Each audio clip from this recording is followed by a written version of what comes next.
Assalamualaikum warahmatullahi wabarakatuh. Waalaikumsalam warahmatullahi wabarakatuh. Apa kabar bapak-bapak, ibu-ibu? Sehat semuanya? Kalau hidangan sudah disantap, maka memuji kepada yang suci, yang kudus. Kudus itu Allah. Ya, kudus itu berarti Allah. Kalau hidangan sudah disantap, maka mesti memuji kepada yang kudus. Pantunnya memang mantap, salahnya cuman putus-putus.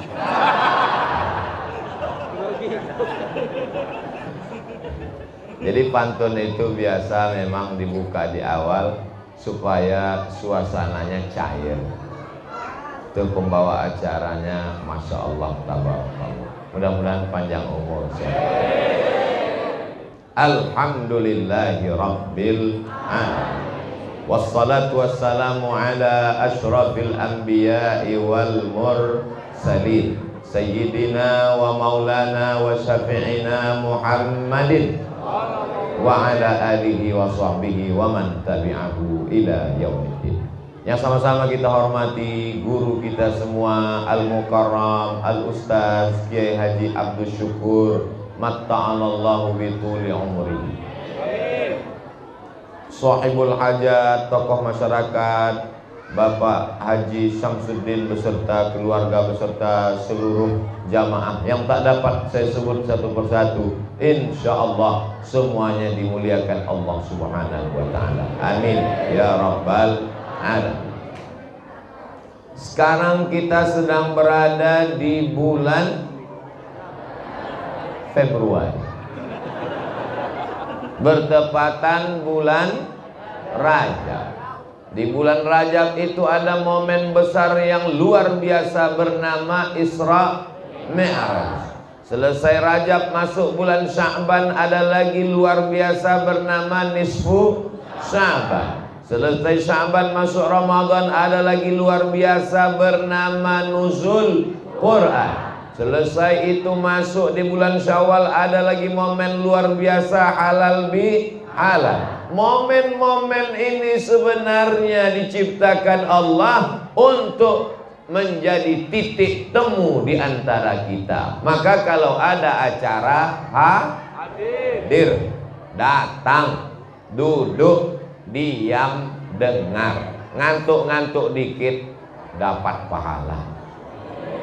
Makanya kalau ada jamaah yang ngantuk, saya nggak pernah marah. Itu menunjukkan bahwa ceramahnya merasuk ke dalam hati. Nah, makanya nanti kalau ada yang mengatakan Isra Mi'raj bid'ah, Nisfu Sya'ban bid'ah, Nuzul Quran bid'ah, halal bihalal bid'ah, datang buat lebih besar, lebih megah, sound sistemnya menggelegar, supaya yang mengatakan bid'ah langsung modal. Ini nggak usah dipedulikan. Anjing menggonggong, kafilah berlalu. Tapi, aduh, takut. Sebelum peristiwa Isra Mi'raj yang hebat, yang luar biasa, dari Masjidil Haram ke Masjidil Aqsa, naik ke Sidratul Muntaha, melihat surga dan neraka, ayat-ayat kuasa Allah, maka sebelum itu banyak yang dilalui oleh Rasulullah sallallahu alaihi wasallam. Di antaranya orang Makkah tidak menerima dakwahnya, diembargo, dimusuhi, dilempar, dicaci maki. Ada secercah harapan, negeri itu bernama Taif. Lalu Nabi pun pergi ke Taif, jalan kaki lebih kurang 100 kilometer. Kenapa jalan kaki? Karena kalau naik kuda, naik unta nanti dicurigai oleh orang kafir Quraisy. Nah, ini mau melarikan diri. Maka Nabi jalan kaki supaya mereka tidak khawatir. Tujuan ke Taif untuk berdakwah supaya orang Taif menerima dakwah Islam, bersyahadat la ilaha illallah Muhammadur. Ternyata Nabi di Taif tidak disambut dengan tola'al badru alaina, tidak disambut dengan marhaban ya nural aini, tidak disambut dengan marhaban jaddal husaini. Beda dengan Ustadz Somad di masjid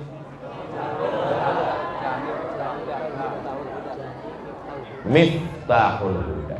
Di Miftahul Huda disambut dengan buah jeruk, dengan anggur di dalam. Sambut anggur, minuman, kue-kue, tapi nggak ada yang bisa dimakan karena sibuk foto. Foto penting, karena foto tadi dicetak lalu ditempel, setiap melihat didoakan orang. Sampai hari ini foto saya dengan almarhum Tuan Guru Kiai Haji Muhammad Arifin Ilham, kalau saya lihat saya kirim Al-Fatihah, Allahumma fillahu warhamhu wa'afihi wa'afu anhu. Itu tujuan foto, bukan untuk gagah-gagah, bangga-bangga. Betul? Saya kalau foto sama orang, saya yakin foto saya dia simpan, nanti kalau saya meninggal dia lingkari merah, sudah meninggal, innalillahi wa inna ilaihi raji'un. Gak apa-apa, dia posting, yang penting orang jadi tahu dan kita dapat doa, bukan dosa.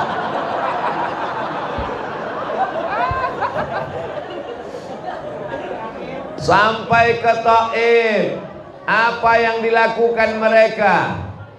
Mereka melempar Nabi pakai batu, pakai kayu, pakai tulang onta. Akhirnya kaki Nabi luka dan berdarah.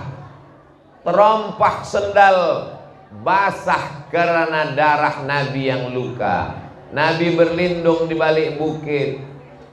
Apa kata malaikat Jibril alaihissalam? Kalau menetes darah kakimu itu ke tanah, kuratakan Taif itu semuanya, hancur lebur.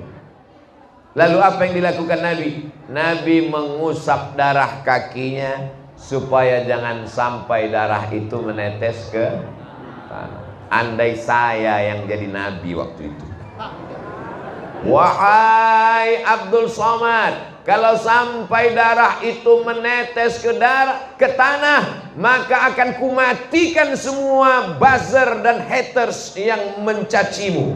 Langsung saya gosokkan ke tanah. Matikan, biar mampus semuanya. Jadi pelajaran yang kita ambil dari Rasul Shallallahu Alaihi Wasallam adalah memaafkan orang yang salah walaupun mampu untuk membalas. Kira-kira bisa tidak kita seperti Nabi? Berat. Makanya selalu orang membahas Isra Mi'raj, hebat, naik burak, terbang melayang, naik ke Sidratul Muntaha, melihat surga dan neraka. Kita akan naik ke atas, langsung ke langit. Kita akan naik ke atas, tapi kalau kita bersabar di bumi. Betul? Ini dasar Isra Mi'raj. Nabi itu Isra Mi'raj bukan ujuk-ujuk, tiba-tiba nggak ada angin, nggak ada hujan, langsung. Enggak. Ini ada ujian yang besar dan berat. Ketika bersabar, maka diangkat oleh Allah Subhanahu. Termasuk mereka yang di atas ini kan bersabar.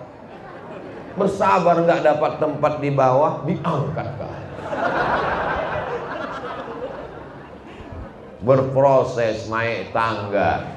Lalu kemudian Nabi berlindung di balik bukit. Di situ dia mengadu kepada Allah. Apa kata Nabi? Ilaika ashku dha'fa quwwati. Kepada engkau aku mengadukan kelemahanku, wa qillata hilati, ketidakberdayaanku, wa hawani 'alan nas. Aku sekarang terhina di tengah manusia.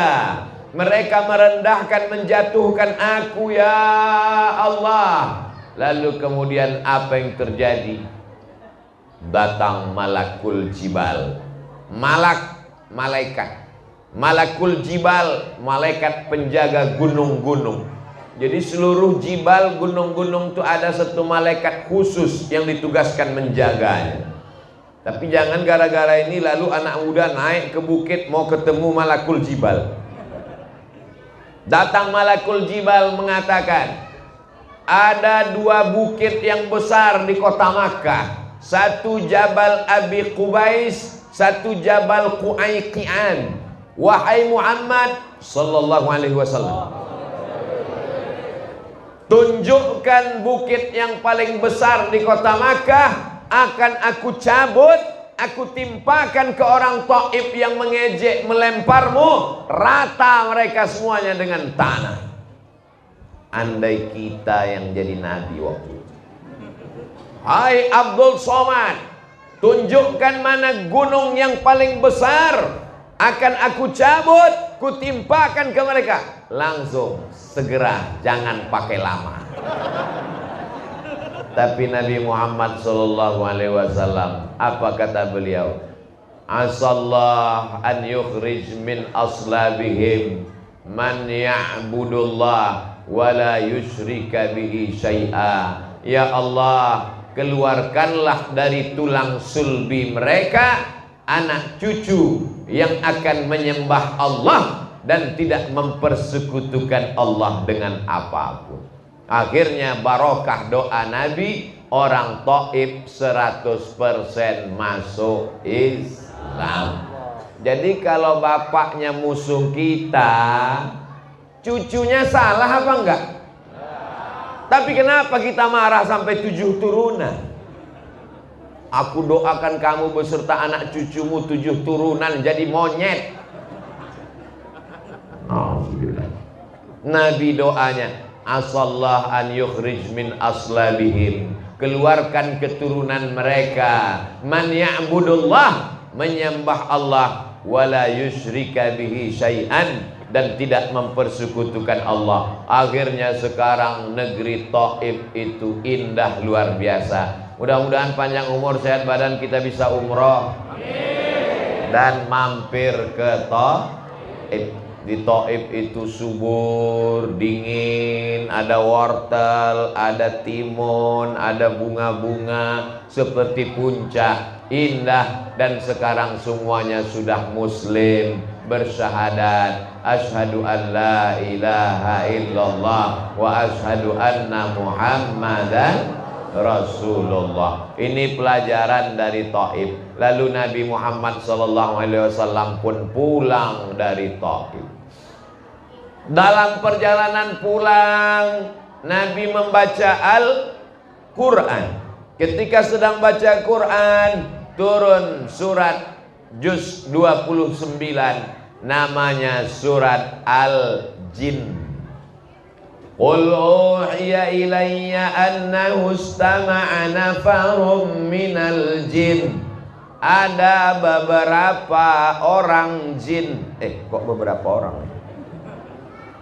Ada beberapa jin mendengar Nabi baca Quran. Apa kata jin itu? Inna sami'na Qur'anan ajaba. Kami mendengarkan bacaan Al-Quran itu sangat menakjubkan. Buka surat Al-Jin juz 29.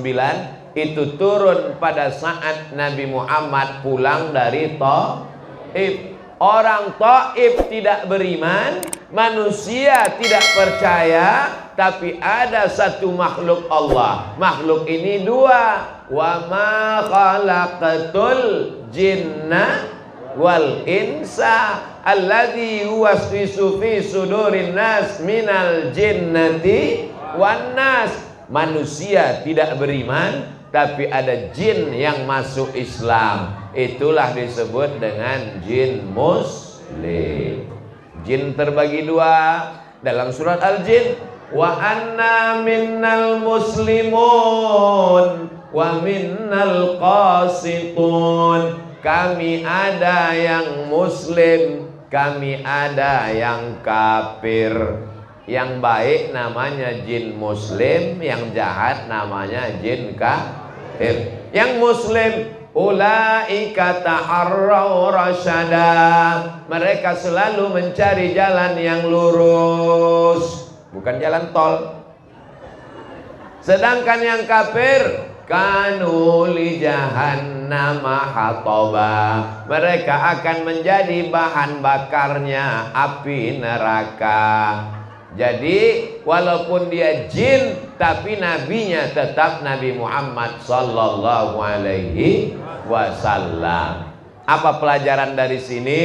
Kalau engkau berdakwah, tetanggamu mungkin tidak beriman, pamanmu mungkin tidak beriman, orang Makkah mungkin tidak beriman, tapi jangan putus asa. Kalau Allah mau, makhluk yang tidak nampak bisa beriman. Innama amruhu idza arada syai'an ayyaqula lahu kun. Lalu Nabi pun pulang ke kota Makkah Al-Mukarramah, tidur. Sampai akhirnya suatu malam turun malaikat Jibril. Summa nazala Jibril, turun malaikat Jibril. Ja'a bitistin min zahab, dia membawa bejana terbuat dari emas. Fafataha sadri, dibelahnya dadaku. Summa ghasalahu bima'i zamzam, dia suci qalbuku, jantungku dengan air zam-zam, untuk menghilangkan darah-darah hitam, darah kotor, hasad, dengki, dendam kesumat, nggak senang lihat orang lain dapat nikmat, takbur, angkuh, sombong. Itulah makanya sebelum sholat kita disuruh suci badan, mandi, suci pakaian, cuci, suci tempat, bersih. Masya Allah, tabarakallah. Ustadz Somad tidak di lantai. Biasanya tausiah di masjid, di lantai masjid, ditambah tinggi ke atas, dikasih karpet, nggak tahu minjam punya siapa, dikasih kursi, luar biasa. Ini kalau lama-lama begini sombongnya bisa luar biasa.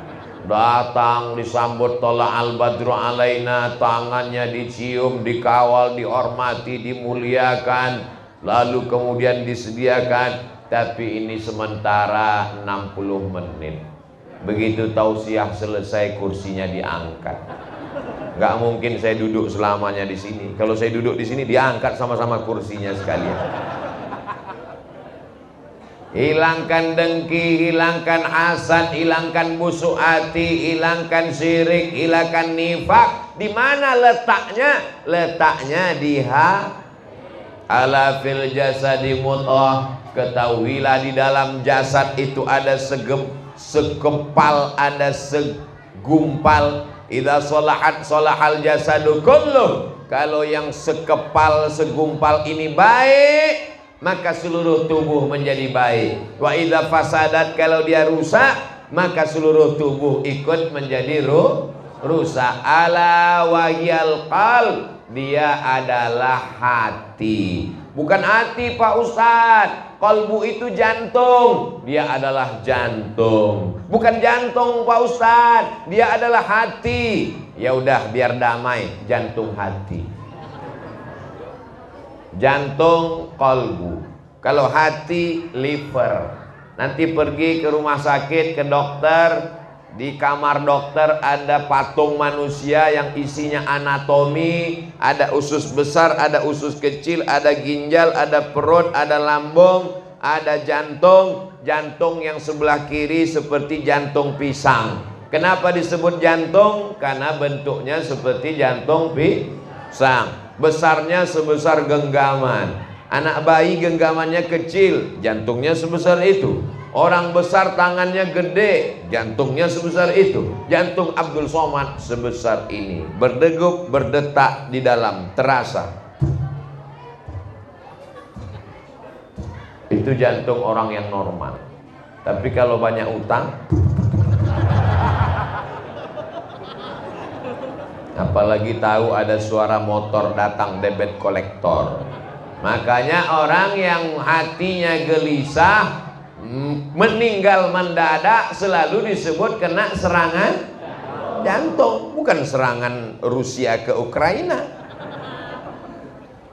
Siapa yang membuat jantung itu menjadi tenang? Allah. Huwallazi anzalas sakinata. Allah yang menurunkan ketenangan fi qulubil mu'minin, ke dalam hati orang yang beriman. Allah yang menurunkan ketenangan ke dalam jantung hati orang beriman. Bagaimana supaya tenang? Ala bizikrillahi tatma'innul. Dengan banyak berzikir hati menjadi tenang. Subhanallahil azim, subhanallahil azim, subhanallahil azim, subhanallahil azim, subhanallah walhamdulillah wala ilaha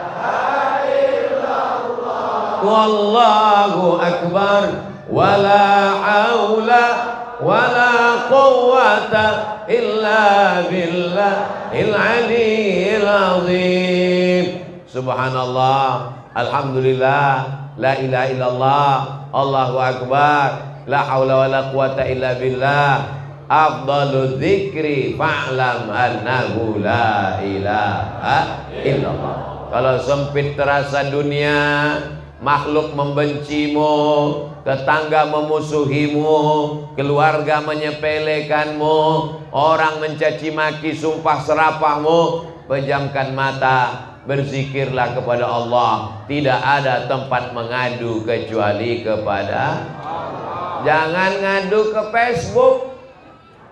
Nanti semua yang ada di Facebook komen, tambah pusing kepala. Jangan ngadu ke Instagram. Semua follower akan komen, makin stres. Ngadu ke ustadz, ustadznya juga kena masalah. Ngadu ke dokter, dokternya juga ada masalah. Ngadu ke dokter spesialis. Tolonglah saya Pak Dokter, psikolog, psikiater. Saya udah nggak bisa tidur selama 2 hari. Mata saya tengah malam terbuka terus. Kata dokter, masih syukur kamu 2 hari. Saya sudah 2 bulan nggak tidur-tidur.